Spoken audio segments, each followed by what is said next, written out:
তাহলে আমাদের আজকের ক্লাস শুরু হোক বিবাহ নিয়ে। বিবাহ সম্পর্কিত কিছু নেগেটিভ ইভেন্টস। তার মধ্যে প্রথম হচ্ছে গিয়ে সেপারেশন হতে পারে, চরম অশান্তি হতে পারে। তো এখানে কিছু কিছু গ্রহ সম্পর্কে আমাদের একটু বুঝতে হবে। তার মধ্যে প্রথম গ্রহটা হচ্ছে শুক্র। তো শুক্র যদি সেভেন্থ হাউসে থাকে, তাহলে সাধারণত ওয়াইফ বা হাজবেন্ড খুব সুন্দরী হয় বা সুন্দর হয়, কিন্তু সেখানে ছোট্ট ছোট্ট বিষয় নিয়ে ইমোশনাল একটা ডিস্টারবেন্স কাজ করতে দেখতে পাওয়া যায়।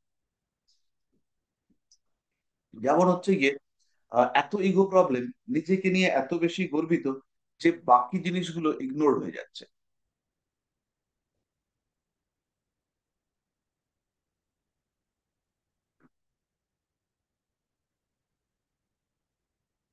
এই ধরনের বিষয়গুলো শুক্র দিয়ে থাকে। হয়তো সেই মানুষটা নিজের অ্যাক্টিভিটি নিয়ে এত বেশি ইনভলভ যে অন্যান্য কাজগুলোকে সে গুরুত্ব দিতে পারছে না, বা এত ছোট্ট ছোট্ট জিনিস নিয়ে ইমোশনাল হয়ে যাচ্ছে যে বাকি জায়গাগুলো ঠিকঠাক হচ্ছে না। যতক্ষণ পর্যন্ত সেভেন্থ হাউসের শুক্র আনডিস্টার্বড রয়েছে, কোনো রকম সমস্যা নেই, ততক্ষণ পর্যন্ত কিন্তু শুক্র এইগুলো দেবে।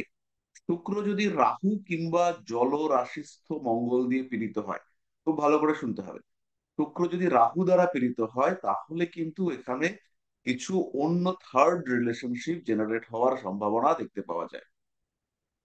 তৃতীয় কোনো ব্যক্তির সঙ্গে সম্পর্ক, তৃতীয় কোনো মানুষের সঙ্গে অ্যাটাচমেন্ট, এগুলো তৈরি হতে দেখতে পাওয়া যায়। এবং সেটা যার সপ্তমে রাহু দৃষ্ট শুক্র আছে, তার স্বামী বা স্ত্রীর ক্ষেত্রে এই বিষয়টা দেখতে পাওয়া যায়।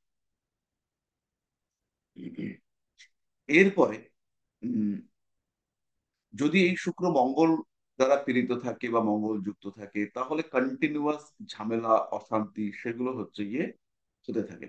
এবার শুক্রের নক্ষত্র অধিপতি, এইটাকেও খুব ভালোভাবে খেয়াল রাখতে হবে। শুক্রের নক্ষত্র অধিপতি সে যদি দুস্থানগত হয়, সেই ক্ষেত্রে কিন্তু প্রবলেমের মাত্রাকে অনেকটাই বাড়িয়ে দেয়।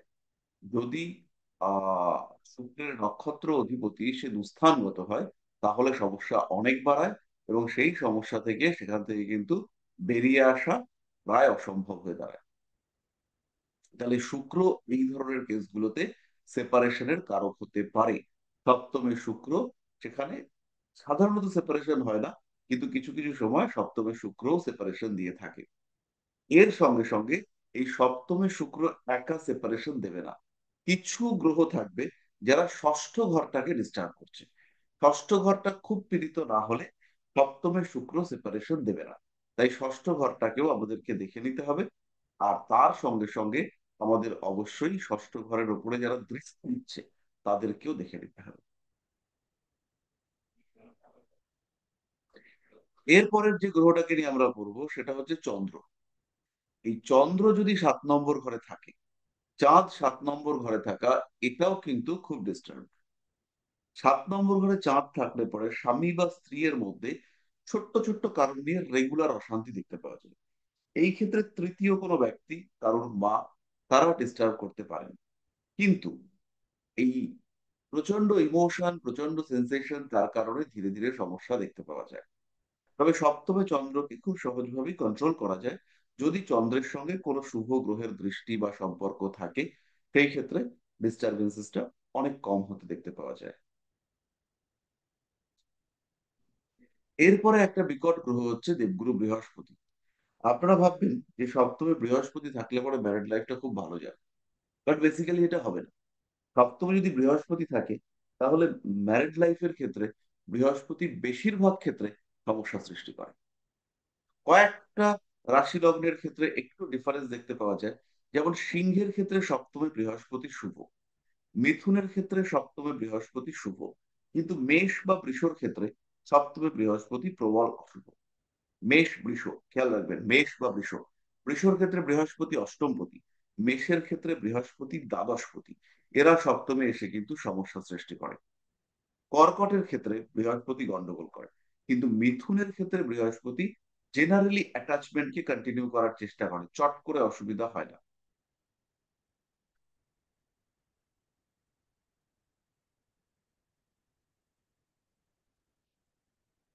পরে আহ কন্যার ক্ষেত্রেও সপ্তমে বৃহস্পতি, মানে মীন রাশিতে সক্ষেত্রে বৃহস্পতি ভালো হিসেবে ট্রিট করতে হবে। কিন্তু মিনের যদি বৃহস্পতি থাকে, কন্যা লগ্নের মিনে বৃহস্পতি, প্রচন্ড ডমিনেশন দেখতে পাওয়া যায়। মানুষকে ডমিনেট করার টেন্ডেন্সি, হাজবেন্ড ইয়ার ওয়াইফকে ডমিনেট করার টেন্ডেন্সি, এটা দেখতে পাওয়া যায়। মানে কন্যা রাশির সপ্তমে বৃহস্পতি ডমিনেটেড হওয়ার সম্ভাবনা খুব বেশি। তুলার সপ্তমে বৃহস্পতি সেপারেশন ইন্ডিকেট করে, কারণ ষষ্ঠপতি সপ্তমে এসে এইখানে হচ্ছে গিয়ে খুব সমস্যা দেয়। আর এই বৃহস্পতি যখন দুস্থানগত হয় গোচরে, তখন কিন্তু বিরাট সমস্যা দিয়ে দেয়।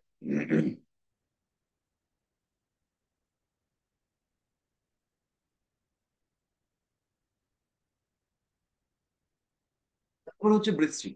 বৃশ্চিকের ক্ষেত্রে বৃহস্পতি সপ্তমে শুভ ফলদাতা, অসুবিধা কিছু নেই। বক্রী যদি না হয় কিংবা খুব পাপ পীড়িত যদি না হয়, সেই ক্ষেত্রে সমস্যা দেয় না। ধনুর ক্ষেত্রে বৃহস্পতি সপ্তমে ঠিক আছে। মকরের ক্ষেত্রেও তুঙ্গ বৃহস্পতি খুব একটা শুভ নয়। দ্বাদশপতি তৃতীয় পতি সপ্তমে গিয়ে তুঙ্গ হয়ে সমস্যাই দেয়।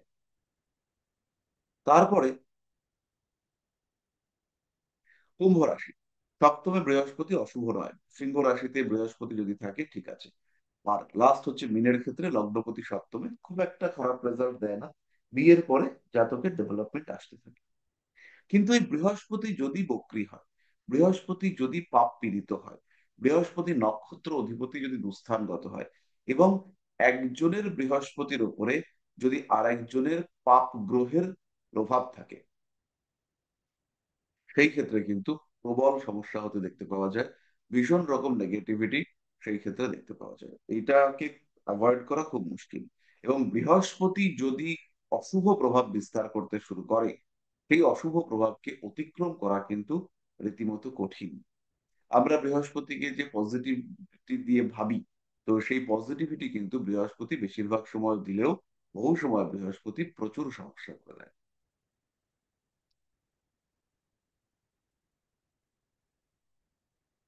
তো এরপরে অশুভ গ্রহগুলো, তারা তো ডিস্টার্ব ক্রিয়েট করবেই।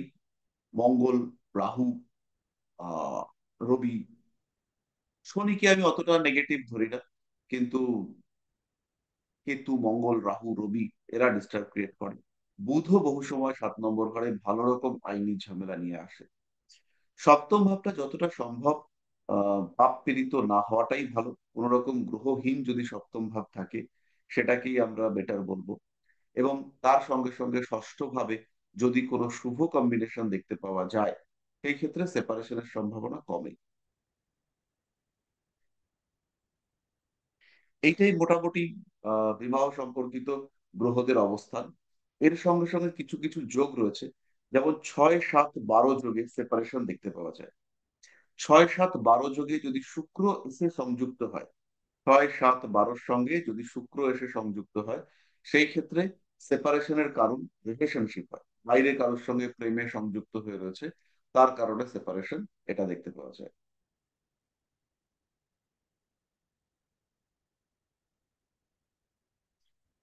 এর সঙ্গে সঙ্গে যদি দেখতে পাওয়া যায় যে সপ্তমপতি জলরাশিতে রাহু শুক্র দ্বারা প্রভাবিত হয়েছে, সেই ক্ষেত্রেও প্রেমজনিত কারণে সেপারেশনের সম্ভাবনা আসে। তবে অবশ্যই রবি, শুক্র, মঙ্গল, এরকম টাইপের কিছু নেগেটিভ প্ল্যানেটস দিতে হবে। সপ্তমে রাহু, সে সেপারেশনকে অদ্ভুতভাবে আটকাবার চেষ্টা করে। তার সঙ্গে যদি রাহুর নক্ষত্র অধিপতি, সে একটু শুভ জায়গায় বসে, ধরে নিচ্ছে রাহুর নক্ষত্র অধিপতি পঞ্চমে রয়েছে, রাহুর নক্ষত্রপতি যদি পঞ্চমে অবস্থান করে, সেই ক্ষেত্রে সেই রাহু সহজে সেপারেশন দিতে চায় না, রাহু সেপারেশন আটকাবার চেষ্টা করে।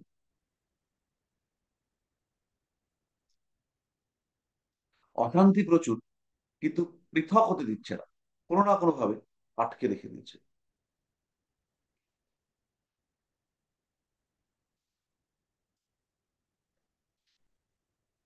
তা এইভাবে আমরা বিচার করবার চেষ্টা করব। 7 নম্বর ঘর বা 8 নম্বর ঘর বা 6 নম্বর ঘর বা 3 নম্বর ঘর বা একাদশ, এগুলোকে একটু জাজ করে নেওয়ার চেষ্টা করব। যদি একাদশপতি দুস্থানগত হয়, সেই ক্ষেত্রে ম্যারিড লাইফে অশান্তি দেখতে পাওয়া যায়, এবং সেই অশান্তি কিন্তু সহজে কাটে না। আর একাদশপতি যদি দুস্থানগত হয়, সেই ক্ষেত্রে জাতককে প্রচুর পরিশ্রম করতে হয়। জাতকের জীবনে পরিশ্রম সমস্যা ইত্যাদি লেগেই থাকে, এবং সেখান থেকে জাতকের জীবনে উঠে দাঁড়ানো এটা বেশ ভালো রকম কঠিন হয়ে দাঁড়ায়। তো যাই হোক, মোটামুটি বিবাহ সম্পর্কে এইগুলোই। আর এরপরে আমরা যেটাতে চলে আসব সেটা হচ্ছে হেলথ। আজকে আমরা যে বিষয়টা নিয়ে পড়বো সেটা হচ্ছে হেলথ। আমাদের এই ক্লাসটা মোটামুটি শেষের দিকে আস্তে আস্তে চলে এসছে। আহ, আশা করছি আমি যে এই বছর ডিসেম্বর কমপ্লিট হলে বা আরো 2-1 মাসের মধ্যে এই ক্লাসটা কমপ্লিট হবে। তো হেলথের ক্ষেত্রে, শরীর স্বাস্থ্যের ক্ষেত্রে আমরা যদি বিচার করি, সেই ক্ষেত্রে আমরা প্রথম যেটা বিচার করব সেটা হচ্ছে লগ্ন। যদি আমরা দেখি লগ্ন ঠিকঠাক রয়েছে, লগ্নপতি মোটামুটি বলবান রয়েছে, তাহলে শরীর স্বাস্থ্য জাতক বা জাতিকার ক্ষেত্রে ভালোই থাকবে। এরপরে আমাদের শরীরের বেশ কিছু অঙ্গ রয়েছে। প্রথম হচ্ছে কি, আমরা শরীরের যে মূল কাঠামো সেটাকে নিয়ে ভাববো, সেটা হচ্ছে অস্থি, হাড়। তো হাড়ের কারক গ্রহ হচ্ছে মূলত আমাদের পৃথ্বী রাশি। এর সঙ্গে অস্থির কারক গ্রহ সেটা হচ্ছে শনি। তাহলে শনি যদি পীড়িত হয় তাহলে অস্থি ক্ষয়, অস্থির দুর্বলতা এইগুলো দেখতে পাওয়া যায়। এবার অস্থির মধ্যেও আমরা যদি একটু ডিপে ঢোকার চেষ্টা করি, তাহলে রয়েছে অস্থি মজ্জা। তাহলে অস্থি মজ্জা বা হাড়ের ভেতরের অংশ, সেই হাড়ের ভেতরের অংশকে নির্দেশ করে রবি। মানে ওই যে লাল অস্থি মজ্জা যেটাকে আমরা বলি, সেটাকে নির্দেশ করে রবি এবং মঙ্গল। সেটা সরাসরি আমাদের রক্তের সঙ্গে সম্পর্কযুক্ত। তাহলে আমরা যদি বলি হাড়ের সমস্যা হয়েছে, তাহলে শুধুমাত্র যে শনি পীড়িত তা কিন্তু নয়। এখানে অবশ্যই এর সঙ্গে আহ রবিকেও পীড়িত হবে বা মঙ্গলকেও পীড়িত হতে হবে। রবি শনি মঙ্গল যদি পীড়িত হয়, সেই ক্ষেত্রে ওই অস্থি মজ্জা থেকে সমস্যা, ব্লাড ক্যান্সার বা ওই ধরনের রোগ তৈরি হতে দেখতে পাওয়া যায়। এরপরে অস্থি, শনি যদি রাহু দিয়ে পীড়িত হয়, শনি যদি মঙ্গল দিয়ে পীড়িত হয়, শনি যদি কেতু দিয়ে পীড়িত হয়, সেই ক্ষেত্রে অস্থি সংক্রান্ত সমস্যা বাড়তে দেখতে পাওয়া যায়। তাহলে এটা হলো আমাদের প্রথম পার্টটা। এবার হচ্ছে আমাদের অস্থি সন্ধি, হাড়ের যেগুলো জয়। আপনারা সবাই মোটামুটি এতদিন পড়াশোনার পরে জেনে গিয়েছেন যে অস্থি সন্ধিগুলোকে ইন্ডিকেট করে মকর রাশি। তাহলে যখনই কোনো মানুষের আর্থারাইটিস হবে, হাত পা নাড়তে পারছে না, গাঁটে গাঁটে ব্যথা হবে, তখন সেই সময় কিন্তু এই লোকটার উম অবশ্যই শনি, মকর রাশি এগুলো পীড়িত হতে দেখতে পাওয়া যায়। তাহলে এই গাঁটে গাঁটে ব্যথা, অস্থি সন্ধির পীড়া, এই জায়গাগুলোকে আইডেন্টিফাই করবার জন্য আমাদের মকর রাশিটাকে দেখতে হবে। তাহলে কোনো একজন জাতকের যদি জন্মকুণ্ডলিতে আমরা দেখতে পাই যে মকর রাশি পীড়িত রয়েছে এবং তার সঙ্গে সঙ্গে শনি রাহু যুক্ত হয়ে রয়েছে, তাহলে তার আর্থারাইটিস হওয়ার টেন্ডেন্সি রয়েছে। তো আমি জাস্ট কয়েকটা এক্সাম্পল আপনাদেরকে দিলাম, মানে একদম সিম্পল কতগুলো এক্সাম্পল কিভাবে রাশির সাথে আমরা আহ ঘটনাটাকে রিলেট করি সেটা। এরপর আমরা একটা অঙ্গে চলে আসবো। আমাদের অ্যাকচুয়াল ক্লাসটা আমরা শুরু করব পরের সপ্তাহ থেকে। মেডিকেল অ্যাস্ট্রোলজির যে প্রপার ক্লাস হবে তার আগে দু একটা একটু কি বলে এটাকে উপক্রমণিকা, এটা একটু আপনাদের সঙ্গে শেয়ার করি। তো এইবার ধরুন হার্ট, হৃৎপিণ্ড। তাহলে হৃৎপিণ্ডের সঙ্গে কানেক্টেড হাউস হচ্ছে 4-5। তাহলে কোনো একজন জাতকের চতুর্থ ভাব, পঞ্চম ভাব ডিস্টার্ব হবে। তার সঙ্গে সঙ্গে রবি, চন্দ্র এরা পীড়িত হবে। আর কর্কট রাশিতে বা সিংহ রাশিতে একটা পাপ গ্রহ থাকতেও পারে, নাও থাকতে পারে। রবি যদি পীড়িত হয় এবং তার সঙ্গে পঞ্চম ভাবটাও পীড়িত হয়, তাহলে সেই ক্ষেত্রে নিশ্চিন্তে বলা যায় যে এই জাতকের হার্টের সমস্যা দেখতে পাওয়া যাবে। হার্টের প্রবলেমে এই জাতক ভুগবে, এটা আমরা বলতে পারি। এবার হার্টের দুটো পার্ট হচ্ছে, একটা হচ্ছে কনস্ট্রাকশন আর একটা হচ্ছে ব্লাড সার্কুলেশন। তাহলে কনস্ট্রাকশনটা কোথা থেকে আসবে? কনস্ট্রাকশন পার্টটা রয়েছে সিংহ রাশি। এটা একটা অদ্ভুত ব্যাপার। রক্তের যে সঞ্চালন, মুভমেন্ট, রক্তের যে ফ্লো, সেইটা রয়েছে কর্কট রাশিতে। আর রক্তের যে হৃৎপিণ্ডের যে গঠন, সেইটা রয়েছে সিংহ রাশি। তাহলে রক্ত সঞ্চালনের যদি সমস্যা হয়, কারোর যদি ব্লাড প্রেশার রিলেটেড সমস্যা হয়, কিংবা ইএসআর বেড়ে গেছে, কিংবা ব্লাডের ফ্লো ঠিকঠাক হচ্ছে না, কিংবা অন্য কোনো সমস্যা হচ্ছে, তাহলে সেই ক্ষেত্রে আমরা বলবো যে এই মানুষটার ক্ষেত্রে কর্কট রাশিটা পীড়িত রয়েছে। কিন্তু যদি ভালভে গন্ডগোল হয়, যে এই লোকটা হৃৎপিণ্ডে ব্লক হয়ে গেছে, তাহলে সেই ক্ষেত্রে প্রবলেমটা কিন্তু সিংহ রাশি। সেই ক্ষেত্রে কর্কট রাশিতে প্রবলেম থাকছে না। থাকতে পারে কর্কটে প্রবলেম, কিন্তু এফেক্টিভ হচ্ছে সিংহ রাশি।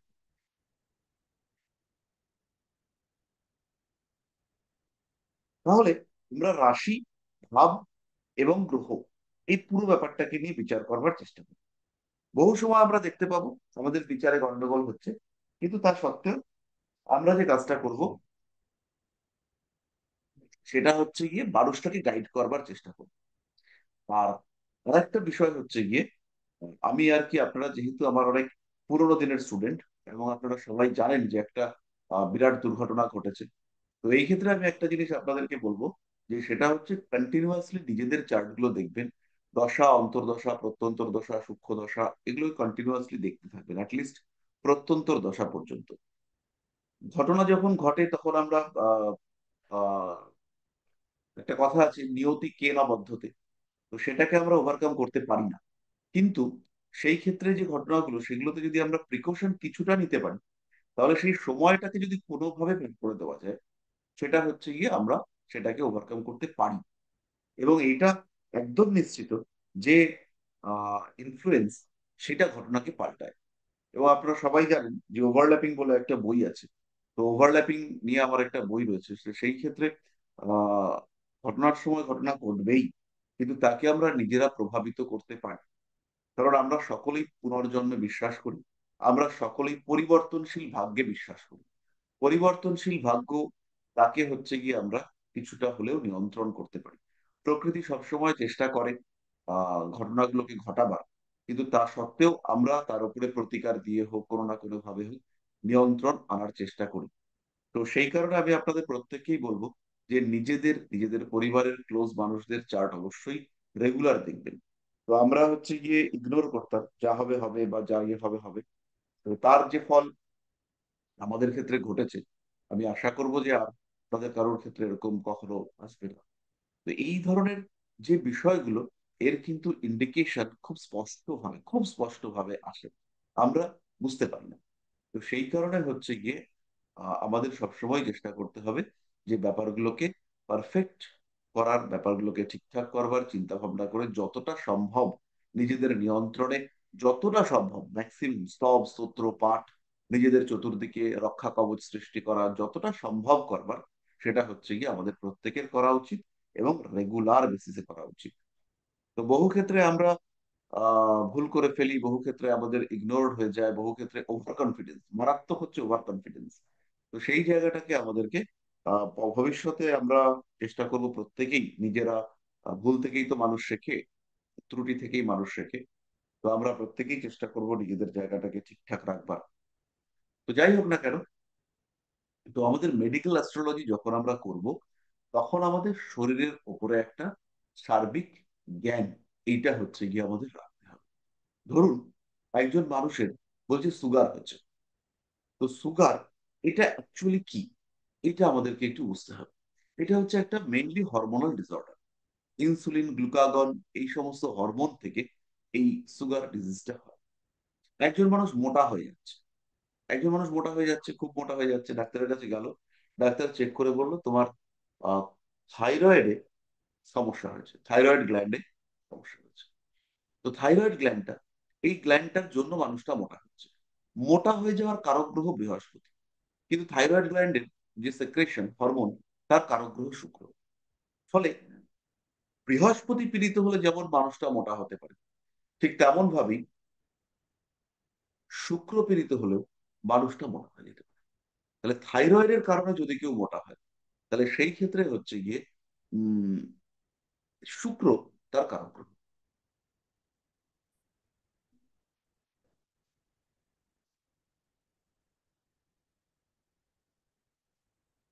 এবার আহ এরকমই আরেকটা এক্সাম্পল দিই। ধরুন একজন মানুষের সন্তান হচ্ছে না। প্রচুর মানুষ আছে যাদের বাচ্চা হয় না।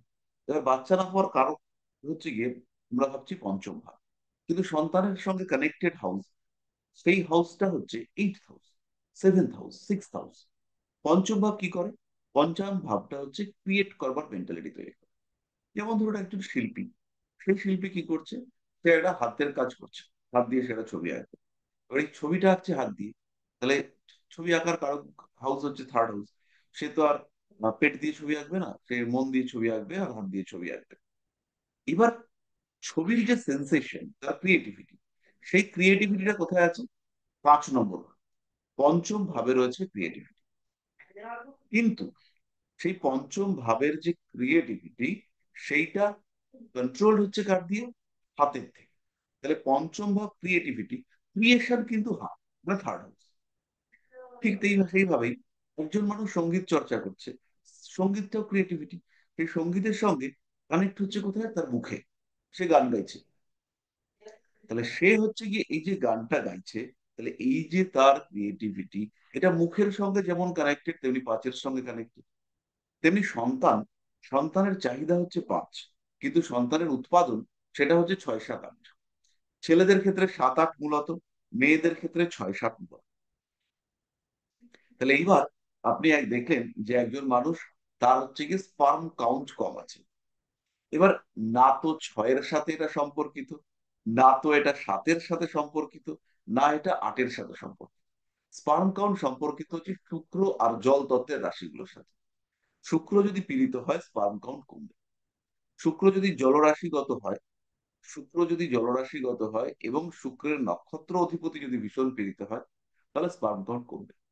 জল তত্ত্বের রাশিগুলো ডেন্সিটি কমিয়ে দেয়, যে কোনো জিনিসের ডেন্সিটি কমিয়ে দেয়। তাহলে শুক্র আহ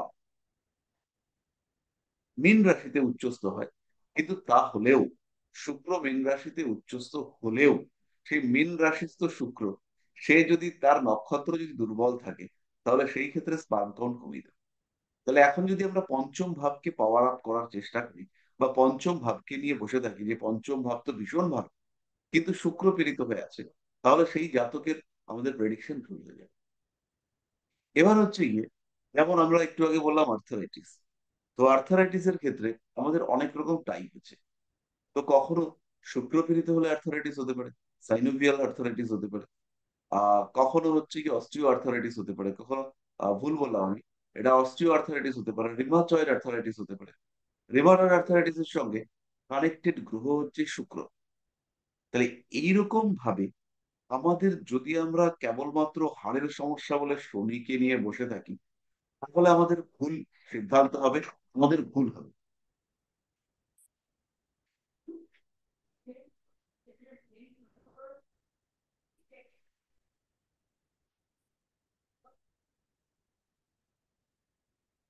প্রেডিকশনে আমাদের ক্ষেত্রে গন্ডগোল আসার সম্ভাবনা বিরাট বেশি, যদি আমাদের মোটামুটি বডি সম্পর্কে একটা ধারণা না থাকে।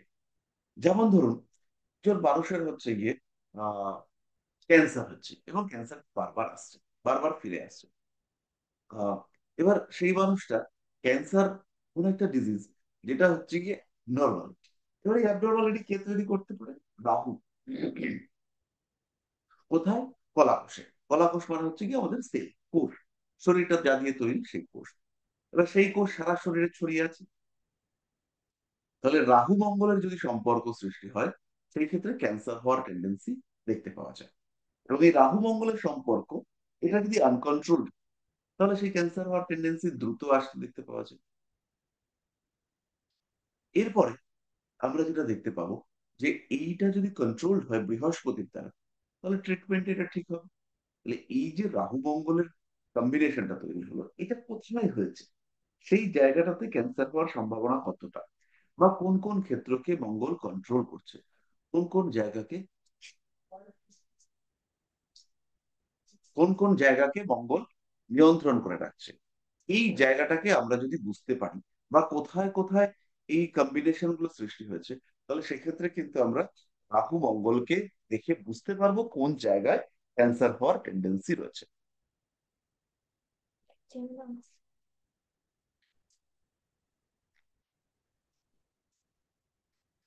মানে কোনো একজন জাতক বা জাতিকার জীবনে কি ধরনের ডিজিজ আসতে পারে, এবং তার মধ্যে রয়েছে কিছু আজব আজব ডিজিজ।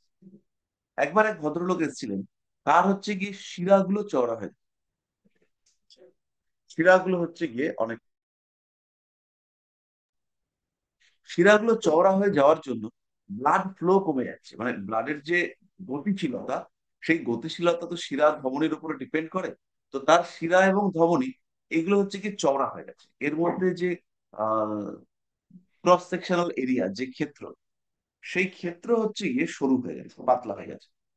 এবার এটা পাতলা নয়, চওড়া হয়ে গেছে। চওড়া হওয়ার জন্য এর যে ব্লাড সার্কুলেশন, এটা প্রপার ওয়েতে হচ্ছে না। তাহলে এই যে ব্লাড সার্কুলেশন প্রপার ওয়েতে হচ্ছে না, এটা একটা মহা সমস্যা। তার মানেটা হচ্ছে একদম সিম্পল, যে এই লোকটার শরীরের সমস্ত জায়গায় রক্ত ঠিকঠাক পৌঁছচ্ছে না। এবার আস্তে আস্তে প্যারালাইসিস হতে শুরু করেছে, এবং শরীরের বিভিন্ন জায়গাতে বিভিন্ন রকম ছোপ ছোপ ছোপ ছোপ পড়তে শুরু করেছে। তো যেখানে সেখানে এই মানুষটা অসুস্থ হয়ে পড়ছে, নার্ভের প্রবলেম আসছে। তো কেউ ভাবছে মানুষটার মৃগী হয়েছে, বহু মানুষ ভাবছে যে মানুষটার মৃগী হয়েছে, বিরাট নার্ভের প্রবলেম হয়েছে। এবং যেহেতু লগ্নে লোকটার কেতু ছিল, তো লোকটার ডিজিজটা ধরাও পড়ছে না, যে কি এক্স্যাক্টলি হয়েছে, কিভাবে হয়েছে, এটা ধরা পড়ছে না। তো হঠাৎ করে 4-5 বছর পরে এমন সময় ধরা পড়লো যে সেই সময় ওই ব্লাড ফ্লো এত কম হয়ে গেছে, যে ওই ব্লাড ভেসেল মানে ওই শিরা ধমনী ওইগুলোর মধ্যে ইয়ে হয়ে গেছে, মানে আহ রক্তের কিছু কিছু বিষয় জমাট বেঁধে গেছে। তো এবার একটা, লোকটার প্রচুর টাকা ছিল, তো একটা বিরাট ট্রিটমেন্ট করালো ভদ্রলোক। তো ট্রিটমেন্টটা কিভাবে করালো, শরীরের ওই ওই অংশের শিরা ধমনীগুলোকে রিপ্লেস করে দেওয়া হলো। এবং অত্যন্ত কস্টলি ট্রিটমেন্ট, থাইল্যান্ড থেকে গিয়ে করিয়ে নিয়ে এসছে। করিয়ে নিয়ে আসবার পরে তারপরে লোকটা আবার ঠিকঠাক হয়েছে। এবার সারা শরীরে ওরকম লম্বা লম্বা চেরা, বিশাল বড় বড় চেরা, বিশাল বড় বড় কাট রয়েছে, উন্স রয়েছে। তো এই হচ্ছে তার অবস্থা।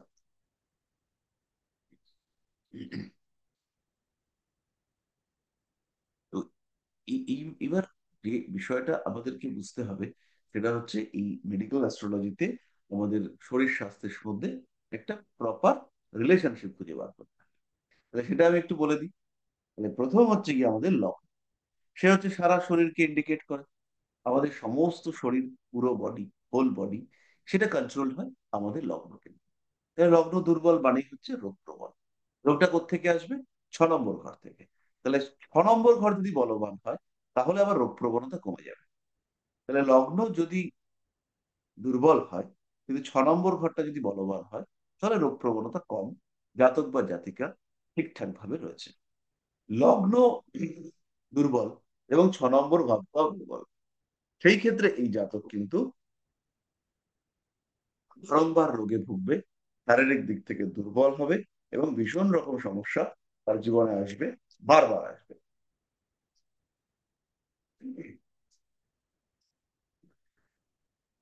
এরপরে আমাদের হচ্ছে গিয়ে লগ্ন ভাব আরেকটা বিষয়কে ইন্ডিকেট করে, সেটা হচ্ছে আমাদের মাথা এবং মস্তিষ্ক।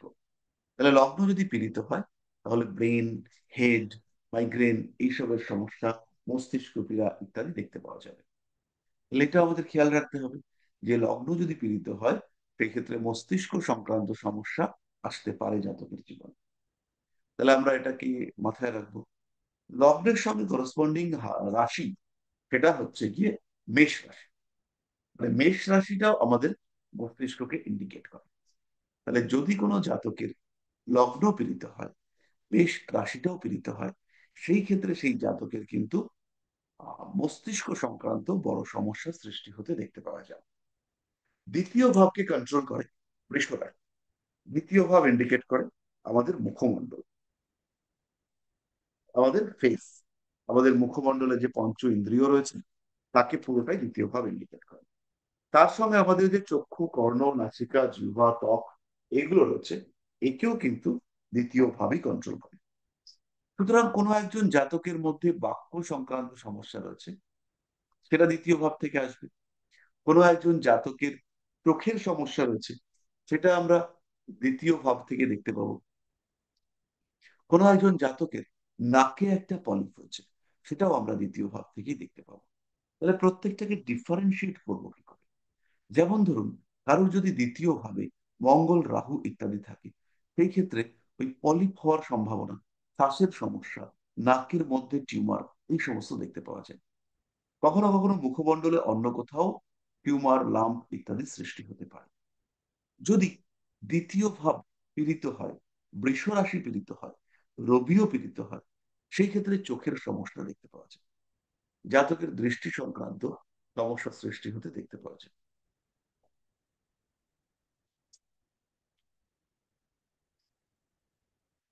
তাহলে দ্বিতীয় ভাব হচ্ছে বৃষ রাশির সঙ্গে সম্পর্কযুক্ত।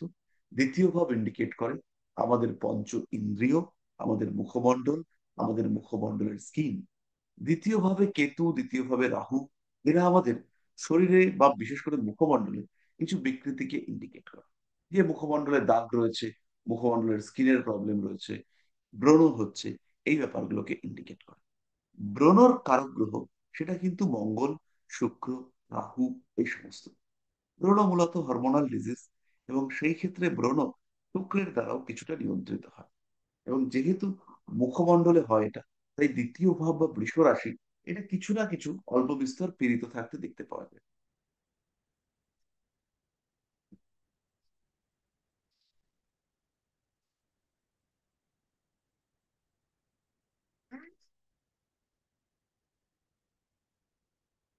তাহলে এরপরে হচ্ছে আমাদের তৃতীয় ভাব। তৃতীয় ভাব হচ্ছে মুখ গহ্বরের একটু ভেতরের অংশ, কণ্ঠনালী থেকে শুরু হবে এবং মোটামুটি ফুসফুসের আগে পর্যন্ত। মানে ফুসফুস শুরু হয়নি বা ফুসফুস শুরু হতে চলেছে, এই অংশটা মূলত কণ্ঠনালী, ঘাড়, কাঁধ, হাত, এগুলো সবই তৃতীয় ভাবের মধ্যে পড়বে।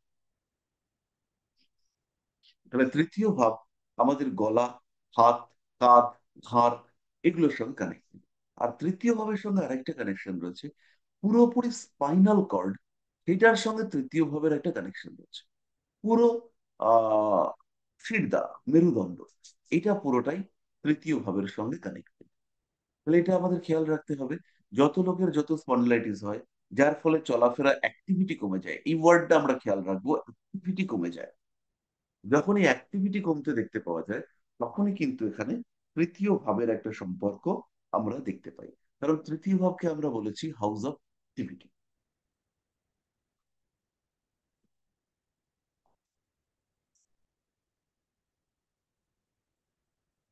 তাছাড়া তৃতীয় ভাব আমাদের হাত, কাঁধ, হাত, এগুলোকে ইন্ডিকেট করে। যদি আমাদের কখনো শ্বাসের সমস্যা হয়, শ্বাস গ্রহণ, শ্বাস ত্যাগ ইত্যাদি সংক্রান্ত যদি সমস্যা হয়, সেই ক্ষেত্রেও আমরা তৃতীয় ভাবকে আইডেন্টিফাই করে থাকি, এবং তৃতীয় ভাবেরই এই সমস্যা, এইভাবেই এটাকে ধরে নেওয়া হয়। যত সর্দি লাগা, গলা ব্যথা, টনসিল, ফ্যারেঞ্জাইটিস, গান গাইতে গিয়ে সমস্যা, এগুলো দ্বিতীয় এবং তৃতীয় এই ভাবগুলোর সঙ্গে কানেক্টেড হয়ে দেখতে পাওয়া যায়। তবে সঙ্গে সঙ্গে অবশ্যই আপনারা বাকি গ্রহ অবস্থান দেখবেন, স্পেশালি শুক্রের অবস্থান, এটা দেখে নিতে হবে। যদি তৃতীয় ভাবে অ্যাক্টিভিটি কমে যায়, স্পন্ডিলাইটিস হয়, তাহলে সেই ক্ষেত্রে শনি, বুধ, এরাও পীড়িত থাকবে। এবং এরা অপীড়িত না, মানে এরা যদি পীড়িত না থাকে, শনি, বুধ, তাহলে কিন্তু স্পন্ডিলাইটিস আসবে না। অবশ্যই কিছু সমস্যা সেখানে থাকবে।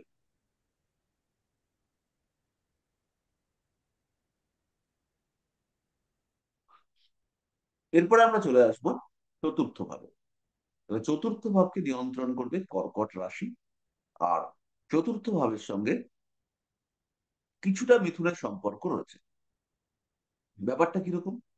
ব্যাপারটা হচ্ছে চতুর্থ ভাব হচ্ছে আমাদের ফুসফুসের জায়গা। এবার ফুসফুসের কাজটা কি? ফুসফুসের কাজ হচ্ছে গিয়ে শ্বাস নেওয়া, শ্বাস ছাড়া।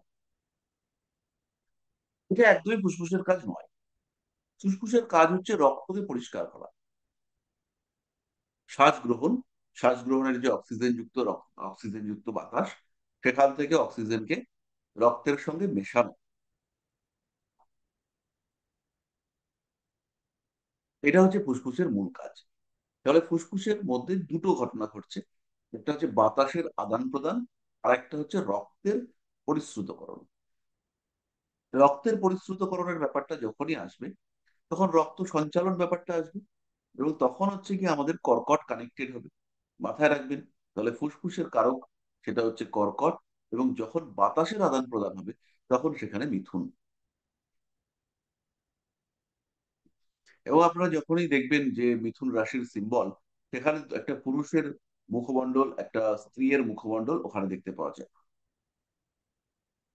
অর্থাৎ একজন পুরুষ যদি পজিটিভ ঊর্জা হয়, বা পুরুষ যদি হচ্ছে গিয়ে শ্বাসের গ্রহণকে ইন্ডিকেট করে, তাহলে শ্বাসের ত্যাগকে ইন্ডিকেট করবে স্ত্রী। পরা শক্তি, অপরা শক্তির মধ্যে একটা প্রদান প্রদান, এই ব্যাপারটা কিন্তু আমরা দেখতে পাবো আহ মিথুন রাশির মধ্যে। তাহলে ফুসফুসের কারক আমরা মিথুনকেও নেব এবং কর্কটকেও নেব। আর এখানে চতুর্থ ভাব আসছে। এবার ধরুন ফুসফুসে জল জমেছে, ফুসফুসে সর্দি হয়েছে, শ্লেষ্মা জমে গেছে, এই সমস্ত ব্যাপারগুলোর ক্ষেত্রে আমরা অবশ্যই কর্কটকে ধরবো।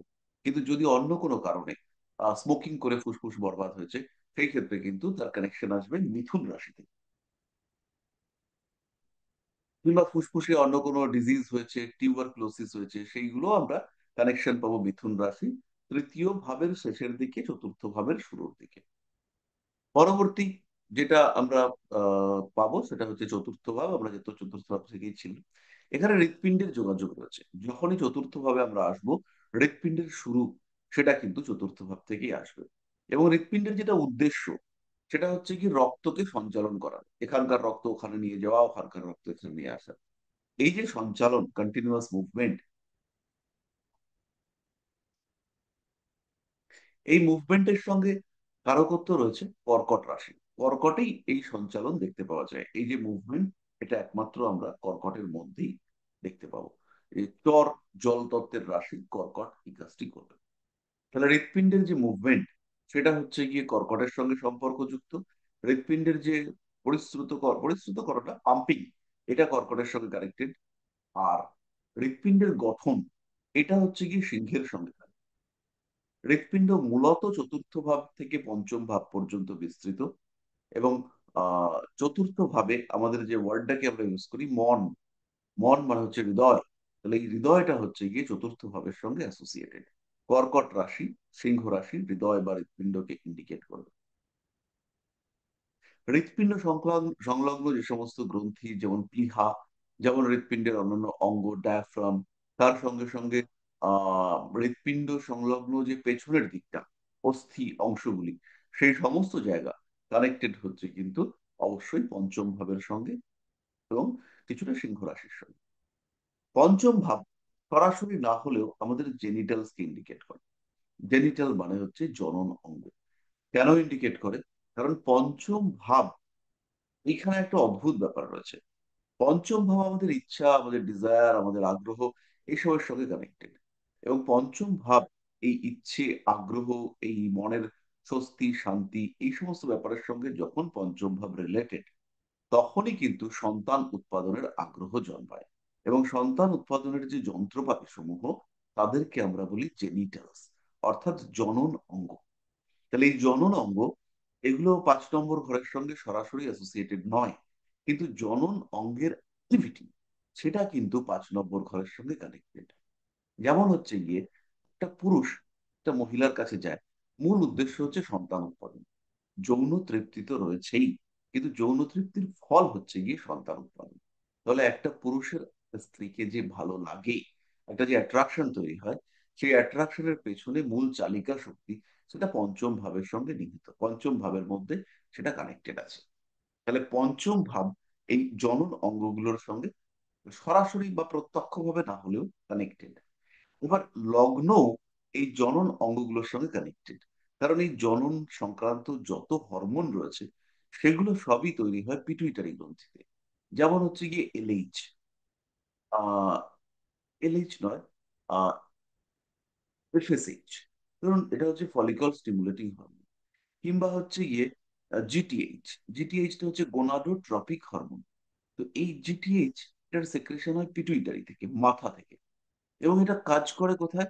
এটা কাজ করে ছেলেদের শুক্রাশয়, মেয়েদের ডিম্বাশয়ের উপর। তো এই যে মাথা, এটাও জনন এবং জননের সহায়ক ক্রিয়াকলাপ, তার সঙ্গে কানেক্টেড।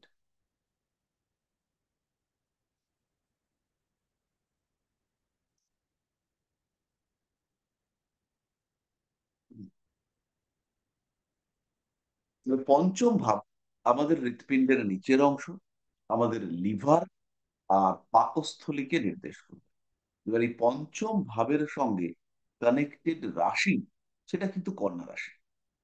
পুষ্টির সম্পর্ক সিংহ রাশির সঙ্গেও রয়েছে, প্রাণ শক্তি আমাদের দেয় সিংহ রাশি।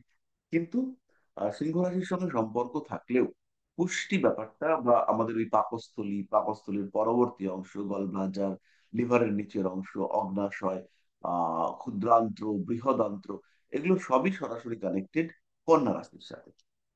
তাহলে কন্যা রাশির সঙ্গে আরো কি কানেক্টেড? ছেলেদের ক্ষেত্রে নয়, মেয়েদের ক্ষেত্রে কন্যা রাশির সঙ্গে ওভারি কিছুটা কানেক্টেড।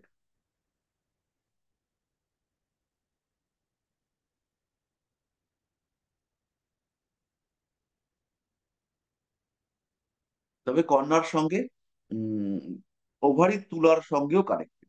তুলা রাশির সঙ্গেও আমরা ওভারিকে কানেক্ট করতে পারবো।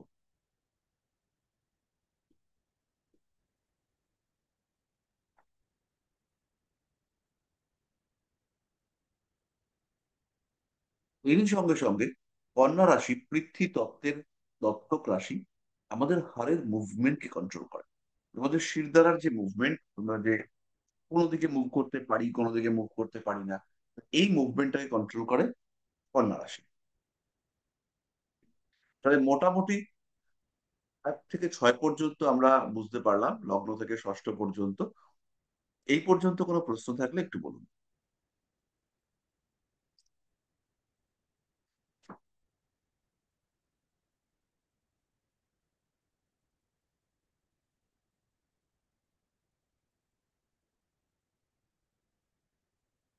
থেকে 6 পর্যন্ত কোনো প্রশ্ন থাকলে একটু বলুন।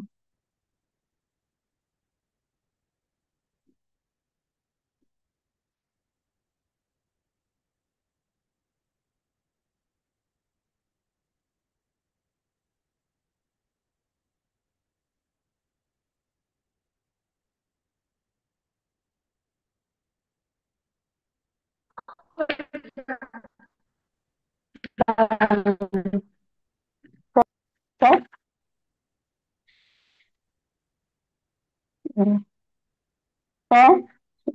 হ্যাঁ বলুন। হ্যাঁ, আমি বলছি লগ্ন পীড়িত হলে বললেন মস্তিষ্কে মানে প্রবলেম আসতে পারে। তা লগ্ন যদি মেষ হয়, এবার যদি ধরুন মেষে রবি থাকে, রবি তো ধরুন ওখানে তো উচ্চস্থ, তাহলেও কি আহ, মানে মস্তিষ্কের কোনো প্রবলেম হতে পারে? সাধারণত উচ্চস্থ রবি মস্তিষ্কের প্রবলেম দেয় না, কিন্তু এই রবি যদি বৃষ রাশিতে উচ্চস্থ না হয়ে ভরণী নক্ষত্রে থাকে, সেই ক্ষেত্রে সমস্যা সৃষ্টি করতে পারে। রোগের বিচার তো খুবই সূক্ষ্ম বিচার, সাধারণত আইডেন্টিফাই করা খুব মুশকিল। আচ্ছা। আমরা কিছু গ্রহ যোগ ধরে রোগ আইডেন্টিফাই করবার চেষ্টা করি। যেমন হচ্ছে কি, ধরুন রবি পীড়িত থাকলে পরে আমরা বলি যে চোখের সমস্যা, হৃৎপিণ্ডের সমস্যা। তেমনি রবি মঙ্গল পীড়িত থাকলে পরে আমরা বলি মস্তিষ্কের সমস্যা। হ্যাঁ। লগ্ন পীড়িত থাকলে প্রত্যেকটা ক্ষেত্রেই কিছু ইন্ডিকেশন থাকে, আমরা গ্রামার ফলো করে প্রেডিক্ট করবার চেষ্টা করব। আর রবি মঙ্গল যদি সিংহ রাশিতে থাকে?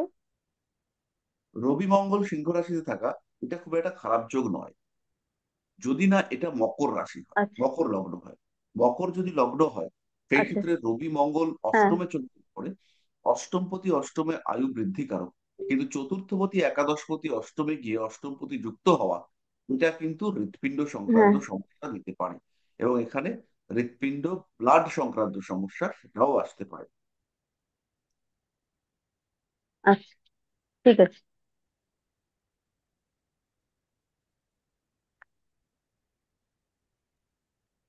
স্যার, অ্যালার্জির জন্য কি কি দেখতে হয়?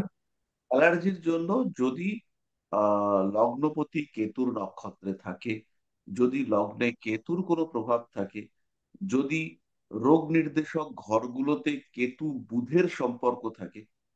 অ্যালার্জির কারক গ্রহ মূলত বুধ এবং কেতু। আর এই ক্ষেত্রে আরেকটা ব্যাপার আছে, এটা একটা গোপন কথা। সেটা হচ্ছে গিয়ে আমাদের রক্তের মধ্যে একটা কণিকা থাকে যার নাম হচ্ছে ইওসিনোফিল। এবার না, এই উচ্চ। ইওসিনোফিল, সেটা হচ্ছে গিয়ে অ্যালার্জিকে কন্ট্রোল করে। অ্যালার্জি তো বিভিন্ন টাইপের হয়, কখনো সর্দিতে অ্যালার্জি, কখনো হচ্ছে গিয়ে গায়ের চামড়া ফুলে যায়, কখনো আহ ওই গলার কণ্ঠনালীর ভেতরের অংশ পীড়িত হতে দেখতে পাওয়া যায়। তো এই যে এই ইওসিনোফিল, এটা কিন্তু ব্লাডের সাথে কানেক্টেড। তাহলে কোনো কোনো সময় যদি মঙ্গল পীড়িত হয়, তাহলেও অ্যালার্জি সৃষ্টি হতে দেখতে পাওয়া যায়। তো বেশিরভাগ ক্ষেত্রে আমরা দেখতে পাই যেটা অ্যালার্জির জন্য, সেটা হচ্ছে লগ্ন বা পঞ্চম, বা লগ্নপতি পঞ্চমপতি এরা কেতুযুক্ত হয়ে রয়েছে, অথবা হচ্ছে গিয়ে কোনো না কোনো ভাবে কেতুর দশা চলছে, বা লগ্ন অধিপতি কেতুর নক্ষত্রে রয়েছে, এরকম কিছু না কিছু কেতু কানেকশন দেখতে পাওয়া যায়। তবে বুধও কিন্তু অ্যালার্জির জন্য, পীড়িত বুধ, অবভিয়াসলি পীড়িত বুধ, বুধও কিন্তু অ্যালার্জির জন্য ভীষণভাবে কানেক্টেড।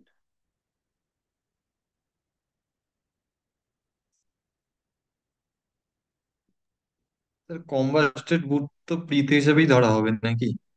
হ্যাঁ, বলো।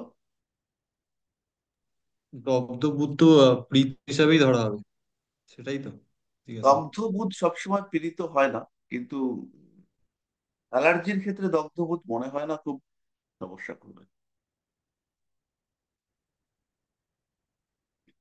আবার জলরাশিতে কেতু খুব দ্রুত অ্যালার্জি এনে আর দেয়। তোমার কোথায় রয়েছে? বৃশ্চিক লগ্নের ক্ষেত্রে থার্ড হাউসে কি?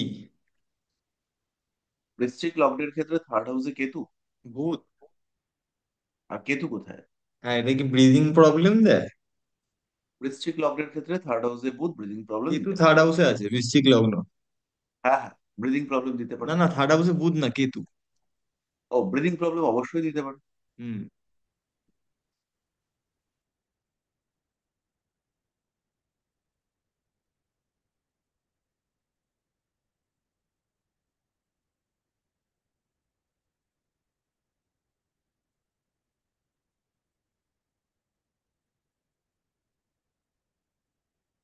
হুম।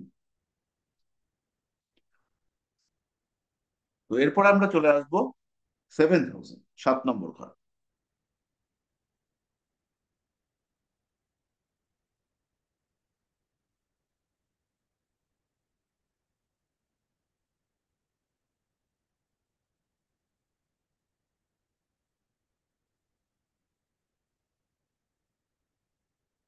7 নম্বর ঘর হচ্ছে আমাদের ইন্টারনাল জেনিটালস কে ইন্ডিকেট করে, মানে আভ্যন্তরীণ যত জনন অঙ্গ আছে তাদেরকে নির্দেশ করে 7 নম্বর ঘর। আর বহিঃস্থ যত জনন অঙ্গ আছে তাদেরকে নির্দেশ করে 8 নম্বর ঘর। 7 নম্বর ঘর অধিপতি, সে হচ্ছে কি মারক হিসেবে ট্রিটেড, দ্বিতীয় এবং সপ্তম। তাহলে সপ্তম পতির দশা অন্তর্দশা, দ্বিতীয় পতির দশা অন্তর্দশা, এগুলোর ক্ষেত্রে আমাদের পীড়িত হতে দেখতে পাওয়া যায়, আমাদের এই সময় শরীর মন এগুলো খারাপ হতে দেখতে পাওয়া যায়। এছাড়াও 7 নম্বর ঘর আমাদের পশ্চাৎ দেশকে ইন্ডিকেট করে, মলদ্বার নয়, মলদ্বারের যে ঊর্ধ্বের অংশ সেটা 7 নম্বর ঘর থেকে বিচার্য, যাকে আমরা বস্তি দেশ বলে থাকি, সেটা হচ্ছে গিয়ে আমাদের 7 নম্বর ঘরের সাথে অ্যাসোসিয়েটেড। এছাড়াও মেয়েদের ক্ষেত্রে মূলত আহ জরায়ুর নিচের অংশ, বা জরায়ু কণ্ঠ, গর্ভাশয়, গর্ভাশয় না, ভুল বললাম, জরায়ু, মূলত জরায়ু, সেটাই হচ্ছে গিয়ে 7 নম্বর ঘরের সাথে কানেক্টেড। 8 নম্বর ঘর, এটা বৃশ্চিকের সঙ্গে যুক্ত, বৃশ্চিক রাশি 8 নম্বর ঘর, এরা বহিস্থ জনন অঙ্গকে নির্দেশ করে। বহিস্থ জনন অঙ্গ মানে হচ্ছে গিয়ে ছেলেদের মূত্র জনন নালী, মেয়েদের ক্ষেত্রে যোনি, ছেলেদের ক্ষেত্রে শুক্রাশয়।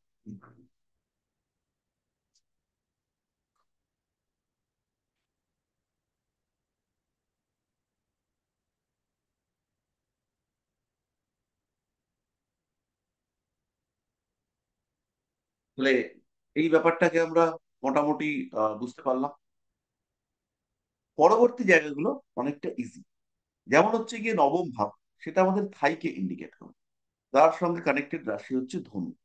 ধনু রাশি আমাদের এনার্জি লেভেলকেও ইন্ডিকেট করে, তার সঙ্গে সঙ্গে শরীরে উৎসাহ, মানসিক জোর বা মনের কিছু অবস্থা, তার সঙ্গে ধনু কানেক্টেড। মকর রাশি আমাদের অস্থি সন্ধিগুলোকে নির্দেশ করে, কানেক্টেড হাউস হচ্ছে দশম ভাব। মানুষের শুভ বুদ্ধি, মানুষের শুভ বুদ্ধি, তার সঙ্গে হচ্ছে গিয়ে এই দশম ভাবটা কানেক্টেড। এবার ভালো ভাবনা চিন্তা করছে, এই ভালো ভাবনা চিন্তার সঙ্গে দশম ভাবটা কানেক্টেড। তো দশম ভাবের সঙ্গে আমাদের ব্রেনের যে মুভমেন্ট বা ব্রেনের যে থট প্রসেস, সেগুলোর সঙ্গে যোগাযোগ রয়েছে। আর এর সঙ্গে কানেক্টেড রাশি হচ্ছে মকর, হাঁটুকে নির্দেশ করে। এই দশম ভাব বা মকর রাশি, এটা হচ্ছে গিয়ে হাঁটুকে নির্দেশ করে।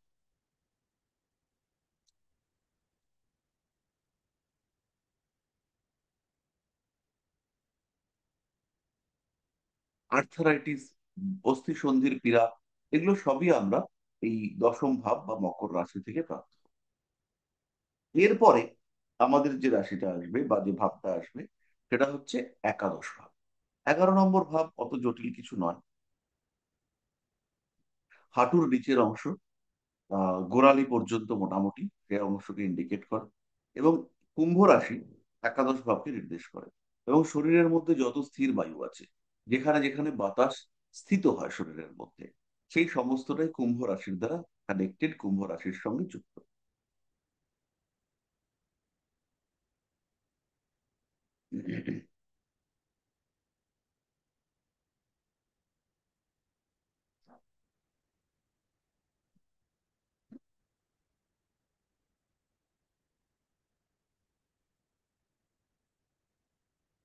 এরপরে হচ্ছে দ্বাদশ ভাব, গোড়ালি থেকে পায়ের আঙ্গুল পর্যন্ত।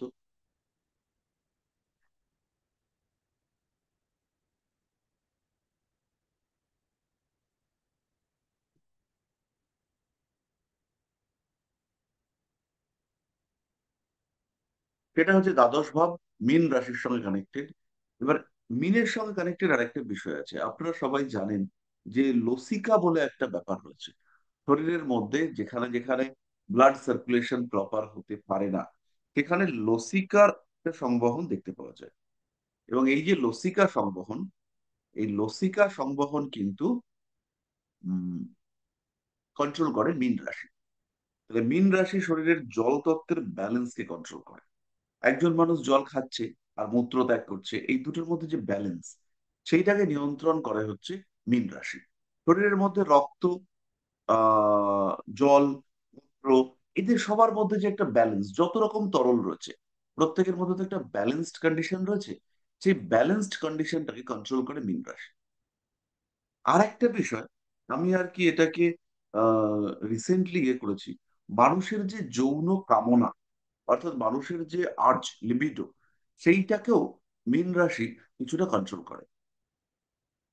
মীন রাশি যদি রাহুটাও যুক্ত হয়ে থাকে, তাহলে সেই ক্ষেত্রে জাতক বা জাতিকার যৌন আকর্ষণ অত্যধিক বেশি হতে দেখতে পাওয়া যায়। তাহলে মোটামুটি আমরা 12টা রাশি, 12টা ভাব, এর সঙ্গে রোগের কানেকশন দেখতে পাই। এবার মজার জিনিস হচ্ছে, যখন আপনারা পড়াশুনো করবেন তখন দেখবেন বেশিরভাগ ক্ষেত্রেই এগুলো ম্যাচ করছে না। যখন আর কি প্র্যাকটিসে ইউজ করবেন তখন দেখবেন কিছু অন্যরকম কম্বিনেশন কাজ করছে। যেমন আপনি দেখবেন যে বুধ লগ্নপতি হয়ে মকর রাশিতে বসে আছে। একজন জাতকের মিথুন লগ্ন, লগ্নপতি হচ্ছে বুধ, সে মকরে বসে আছে। মকরে বসে আছে এবং পঞ্চমপতি শুক্রের সঙ্গে যুক্ত হয়েছে। এর তো আহ শারীরিক দিক থেকে অসুবিধা হওয়ার কথা, বা কিছু প্রবলেম হওয়ার কথা, বা কিছু নার্ভের প্রবলেম, স্কিনের প্রবলেম, এগুলো হওয়ার কথা, কারণ শুক্র অষ্টমে বুধ যুক্ত হয়ে। তো এইবার মানুষটার ক্ষেত্রে কি প্রবলেম হয়েছে, এই মানুষটার হচ্ছে গিয়ে নার্ভেরও প্রবলেম হয়নি, এর স্কিনেরও প্রবলেম হয়নি, এর অ্যালার্জিরও প্রবলেম হয়নি। এর যেটা অদ্ভুত প্রবলেম হয়েছে সেটা হচ্ছে গিয়ে এর ওই বারবার পেটের মধ্যে কিছু পীড়া সৃষ্টি হচ্ছে অদ্ভুত ভাবে। এবং পেটের মধ্যে ওই 4টে 5টা অপারেশন ইতিমধ্যেই সে করে ফেলেছে। এর কারণ হচ্ছে লগ্ন দুর্বল, লগ্ন দুর্বল, পঞ্চমপতি অষ্টমে গেছে, এর কারণে পেটের সমস্যা বারবার হচ্ছে বা পেটে অপারেশন করতে হচ্ছে। এটার সঙ্গে বুধ বা শুক্রের অষ্টমে থাকা কিন্তু সরাসরি কানেক্টেড নয়। শুক্র অষ্টমে থাকলে, মকর রাশিতে শুক্র অষ্টমে রয়েছে বুধ যুক্ত হয়ে, এই মানুষটার স্পার্ম কাউন্ট কমে যেতে পারতো, কিন্তু স্পার্ম কাউন্ট কমেনি। স্পার্ম কাউন্টে কোনো প্রবলেমই নেই, নর্মালি সরাসরি মানুষটার বাচ্চা হচ্ছে। আবার কোনো কোনো সময় আপনি দেখবেন লগ্নপতি অত্যন্ত বলবান হয়েছে, লগ্নপতি তুঙ্গ হয়ে রয়েছে, কিন্তু জাতক বা জাতিকা সে হচ্ছে গিয়ে হঠাৎ করে এমন কোনো রোগে আক্রান্ত হয়েছে যেটা বংশগত, সেটা হওয়া উচিত ছিল না, কিন্তু সেটা হয়ে গেছে। তো এরকম বেশ কিছু ইভেন্ট আপনারা আর কি দেখতে পাবেন, যেগুলো আমাদের থিওরির সঙ্গে, স্পেশালি মেডিকেল অ্যাস্ট্রোলজিতে মিলবে না।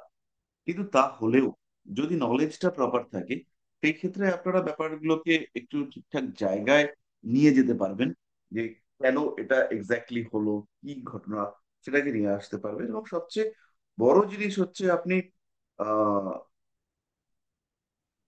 প্রিকশনস নিতে পারবেন। আপনি সামাল দেওয়ার চেষ্টা, রেমিডি করতে পারবেন। কিছুটা হলেও রেমিডি করা যাবে। বহু সময় রেমিডি করা যায়, আবার কিছু কিছু সময় রেমিডি ব্যর্থও হয়, কিন্তু তাহলেও চেষ্টাটুকু করা যায়। হুম। তো সুতরাং মেডিকেল অ্যাস্ট্রোলজির প্রথম ধাপ আমাদের তো মোটামুটি হলো। এবার আমরা পরের দিন কিছু রোগের স্পেসিফিক কম্বিনেশন সেটা আমরা করিয়ে দেব। আর তার সঙ্গে সঙ্গে কিছু স্পেসিফিক ডিজিজ থেকে মুক্তি বা এই ধরনের বিষয় সেগুলো আমরা করিয়ে দেবো। করলে পরে উম, গোটা দিনে ক্লাস করলে পরে মেডিকেল অ্যাস্ট্রোলজিটা আমাদের মোটামুটি রপ্ত হয়ে যাবে। তাহলে আজকে এই পর্যন্তই থাক। নেক্সট ক্লাসে আমরা কোশ্চেন আনসার নেব।